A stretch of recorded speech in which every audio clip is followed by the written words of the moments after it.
2027 ഏറ്റവും നല്ല ചിത്രത്തിനുള്ള അവാർഡ് പ്രഖ്യാപിച്ചിരിക്കുകയാണ്. ഒരുപക്ഷെ ഇപ്പം നിങ്ങൾ ചിന്തിക്കും 2027 അവാർഡ് ചേട്ടൻ എങ്ങനെ മുൻകൂട്ടി പറയാൻ കഴിയുമോ? വേറെ ഒന്നുമല്ല സുഹൃത്തുക്കളെ, നിങ്ങളെല്ലാവരും ഇന്നലൊരു സിനിമയുടെ ട്രെയിലർ കണ്ടു കാണാം, കേരള സ്റ്റോറി 2. അപ്പോൾ സ്വാഭാവികമായിട്ട് അറിയാം ഇത് അടുത്ത കേന്ദ്ര സർക്കാർ 2027 അവാർഡ് കേരള സ്റ്റോറി 2 തന്നെ കൊടുക്കും. ഏറ്റവും നല്ല ചിത്രത്തിനുള്ള അവാർഡ് എന്നെ കൊടുക്കും എന്നുള്ള കാര്യത്തിൽ ഒരു മാറ്റമില്ല. ഇത്തരം വിഷബോംബുകൾ, ഇത്തരം നുണപ്രചരണങ്ങൾ ഇതിനു മുമ്പ് ഉണ്ടായിട്ടുണ്ട്. അതെ, കേരള സ്റ്റോറി 1 കുറിച്ചാണ് ഞാൻ പറയുന്നത്. കേരള സ്റ്റോറി എന്ന് പറഞ്ഞ സിനിമ ഇറങ്ങിയപ്പോൾ അതിൽ പറഞ്ഞിരുന്നത് എന്താണ്? ലവ് ജിഹാദ്. 32,000 സ്ത്രീകളെ നമ്മുടെ കേരളത്തിൽ നിന്ന് ലവ് ജിഹാദിലേക്ക് മാറ്റപ്പെട്ടു എന്നാണ് പറയുന്നത്. അവസാനം സുപ്രീം കോടതി തന്നെ പറഞ്ഞു, ഈ കേന്ദ്ര സർക്കാർ ഈ പറയുന്ന പോലെ കേന്ദ്ര സർക്കാർ രാജ്യസഭയിലും ലോക്സഭയിലും പറഞ്ഞിട്ടുണ്ട് കേരളത്തിൽ അങ്ങനെ ലവ് ജിഹാദ് ഉണ്ടായിട്ടില്ല.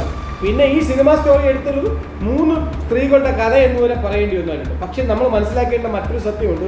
ഈ BJP സ്വാഭാവികമായിട്ടും ഇത്തരം കാര്യങ്ങൾ ഒരു രാഷ്ട്രീയ ലാഭത്തിന് വേണ്ടി ലവ് ജിഹാദ് പറയുന്നതൊക്കെ മനസ്സിലാക്കാം. പക്ഷെ എനിക്ക് ഇന്നലത്തെ ഒരു സംഭവം മനസ്സിലാക്കണം. ഇന്നലെ BJPയുടെ സംസ്ഥാന അധ്യക്ഷൻ പറയുകയാണ് ലവ് ജിഹാദ് കേരളത്തിലുണ്ട്, അത് നടപ്പിലാക്കിയത് ഹമാസ് ആണെന്ന്. ഈ ഹമാസ് എവിടെ കിടക്കുന്ന സംഘടനയാണെന്നും ഹമാസിന്റെ പ്രവർത്തനം എന്തെന്നും അറിയാത്ത ഒരാളാണോ BJP അധ്യക്ഷൻ? എനിക്ക് ഇപ്പോഴും മനസ്സിലാവുന്നില്ല എന്തുകൊണ്ടാണ് അദ്ദേഹം ആ രീതിയിൽ പറഞ്ഞത്. ഇത്തരം വിഷവിത്തുകൾ, ഇത്തരം വിഷപ്രചരണങ്ങൾക്കെതിരെ നമ്മൾ ശക്തമായി പോരാടണം.